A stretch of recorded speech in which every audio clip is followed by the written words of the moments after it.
আসসালামু আলাইকুম। দেশের সংবাদে আপনাদেরকে স্বাগত জানাচ্ছি। আমি আদিবা সুলতানা শারমিন। শুরুতেই জানিয়ে দিচ্ছি শিরোনামগুলো। জুলাই সনদ চাইলেও বাস্তবায়ন প্রক্রিয়া নিয়ে ভিন্নমত। আইনি পন্থা ছাড়া সংবিধান সংশোধনে আপত্তি বিএনপির। আইনি ভিত্তি ছাড়া ভোট চায় না জামাত। এনসিপির দাবি গণপরিষদ। স্বৈরাচার তৈরির পথ বন্ধে সমঝোতার তাগিদ প্রধান উপদেষ্টার। ফেব্রুয়ারিতে নির্বাচনের মাধ্যমে জাতির নবজন্মের আশা। জাতীয় নির্বাচনে ছাত্র সংসদের প্রভাব নিয়ে রাজনীতিকদের ভিন্নমত। ইতিহাস পুনরাবৃত্তির আশা জামাতের। শিক্ষার্থী ও জনতার ভাবনা এক নয় বলছে বিএনপি। শিগগিরই দেশে ফিরবেন তারেক রহমান। স্বরাষ্ট্র উপদেষ্টার সঙ্গে আলোচনার পর বিএনপি নেতা বাবর। ভারতে বসে পতিত সরকারের ষড়যন্ত্রের বিষয়ে উদ্বেগ। ৫১৩ কোটি টাকা লোপাটের অভিযোগে সজীব ওয়াজেদ জয়ের বিরুদ্ধে অনুসন্ধানে দুদক। মালয়েশিয়াগামী কর্মীদের ১২০০ কোটি টাকা আত্মসাতের অভিযোগ। ১৩ এজেন্সির বিরুদ্ধে মামলা। বৃষ্টিস্নাত দিনে শহীদ মিনারে লালন কন্যা ফরিদা পারভিনকে শেষ শ্রদ্ধা। ঢাকা বিশ্ববিদ্যালয়ে প্রথম জানাজা। দাফন হবে গ্রামের বাড়ি কুষ্টিয়ায়। সব দল জুলাই সনদ চাইলেও বাস্তবায়ন প্রক্রিয়া নিয়ে ভিন্নমত। ঐকমত্য কমিশনের বৈঠক শেষে বিএনপি নেতারা বলছেন, আইনি পন্থা ছাড়া সংবিধান সংশোধন হতে পারে না। জামাত বলছে, জুলাই সনদের আইনি ভিত্তির পরই নির্বাচন করতে হবে। আর এনসিপি বলছে, মৌলিক সংস্কার হতে পারে কেবল গণপরিষদ ভোটে। প্রধান উপদেষ্টা বলেছেন, স্বৈরাচার তৈরির পথ বন্ধে সংস্কার ও জুলাই সনদ নিয়ে সমঝোতায় আসতেই হবে।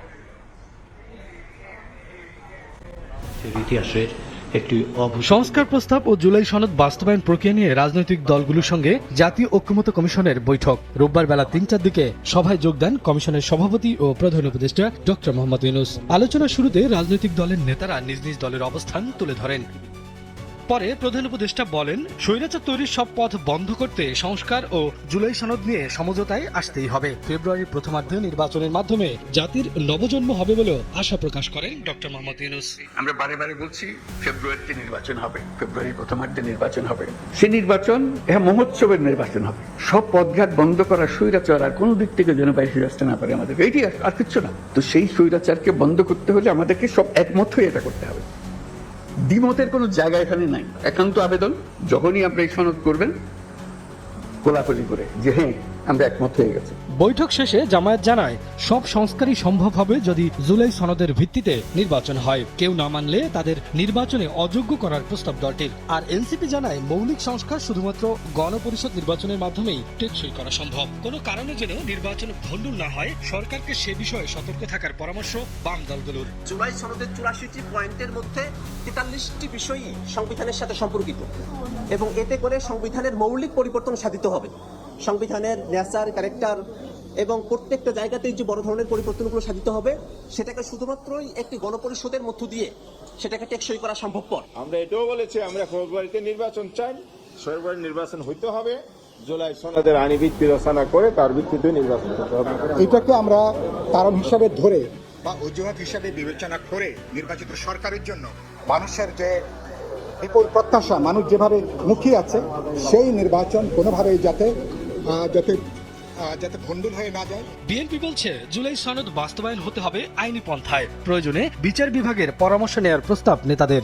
সংবিধানের সংশোধনী আনায়নের জন্য কোনো এক্সট্রা কনস্টিটিউশনাল অর্ডার বা স্পেশাল কনস্টিটিউশনাল অর্ডার বা প্রোক্লেমেশনের মধ্য দিয়ে আইনি পন্থার বাইরে সংবিধান সংশোধনের পরিবর্তনের কোনো নজির সৃষ্টি হোক, সেটা আমরা চাই না। কোনো কিছু চাপিয়ে না দিয়ে আলোচনার মধ্য দিয়ে গ্রহণযোগ্য সমাধানের আহ্বান নেতাদের।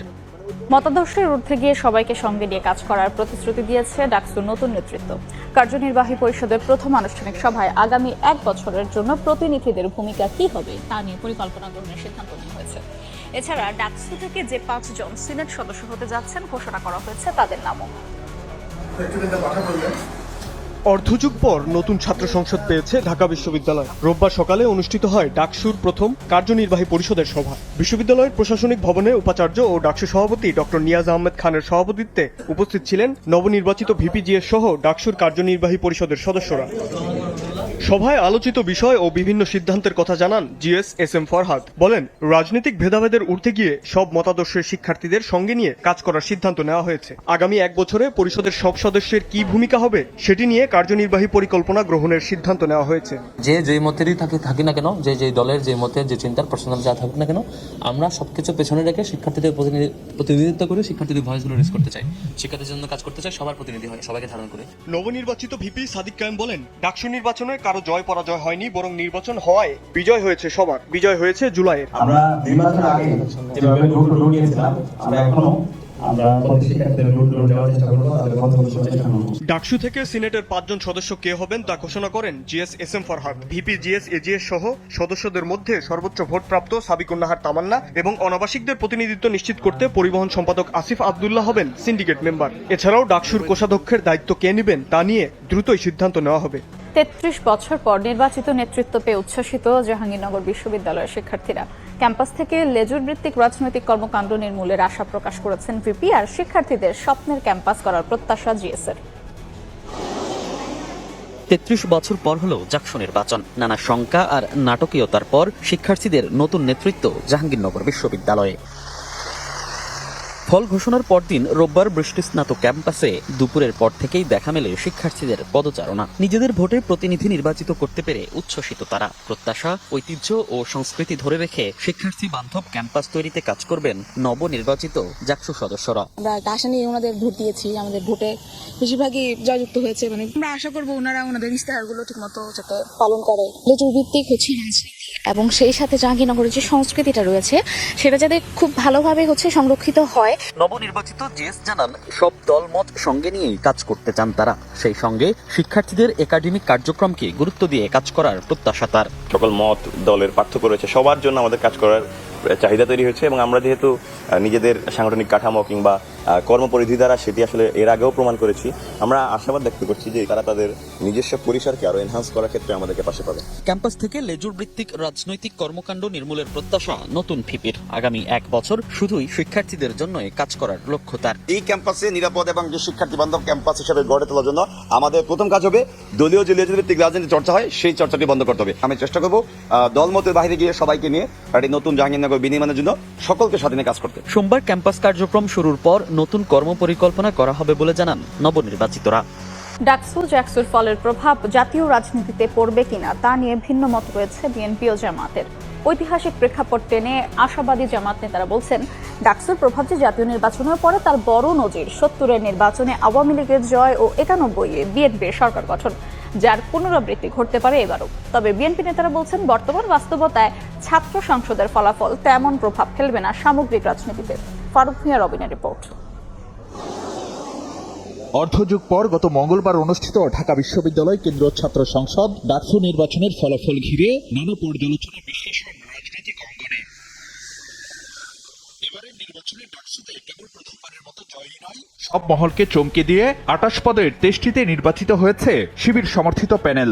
এমনকি হল সংসদ নির্বাচনেও স্বতন্ত্রদের যে জয় জয়কার, সেখানেও ছিল শিবিরের সমর্থন। 2 দিন বাদে অনুষ্ঠিত জাহাঙ্গীরনগর বিশ্ববিদ্যালয় কেন্দ্রীয় ছাত্র সংসদ ডাকসু নির্বাচনেও 25 পদের মধ্যে জিএস, এজিএস সহ 20টিতে নিরঙ্কুশ জয় পায় শিবির। বিপরীতে 2 কেন্দ্রীয় ছাত্র সংসদে কোনো পদেই ছাত্র দলের জয় না পাওয়া অবাক করেছে নানা মহলকে।